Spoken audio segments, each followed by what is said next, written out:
अताउल्लाह शाह बुखारी साहब फरमाते हैं कि मैं जेल में था तो मुझे ख्याल आया कि कुरान मजीद का वो तर्जुमा पढ़ने की सादत हासिल करूँगा जो हज़रत शाह अब्दुल कादिर रहमतुल्लाह अलैह ने लिखा है। मैंने कुरान मजीद जेल में मंगवाया और पढ़ना शुरू किया। जब मैं अल समद पर पहुंचा तो अल्लाह समद का जो मैंने हज़रत शाह अब्दुल कादिर ने किया था वो मैंने इससे पहले ना सुना न पढ़ा था।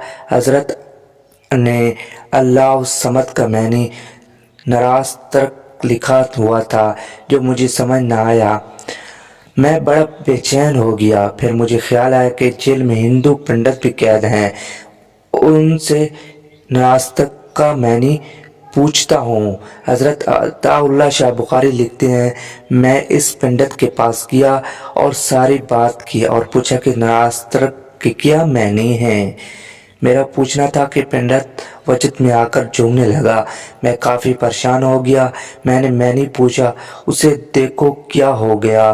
काफ़ी देर के बाद वो अपनी कैफियत में वापस आया तो मैंने उससे कहा, अल्लाह के बंदे, मैंने तो नास्तक का मैंने पूछा और तो वजद में आ गया, ऐसा क्या है? पंडित ने जवाब दिया, सुन सकेगा?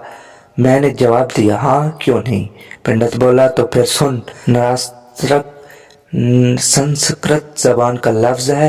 इसके मानी है वो जिसका काम कोई रोक नहीं सकता और अगर वो न चाहे तो किसी का काम हो नहीं सकता। शाह साहब फरमाते हैं, बस इसके बाद मुझे कोई होश न था। पता नहीं कब तक मेरी ये कैफियत रही।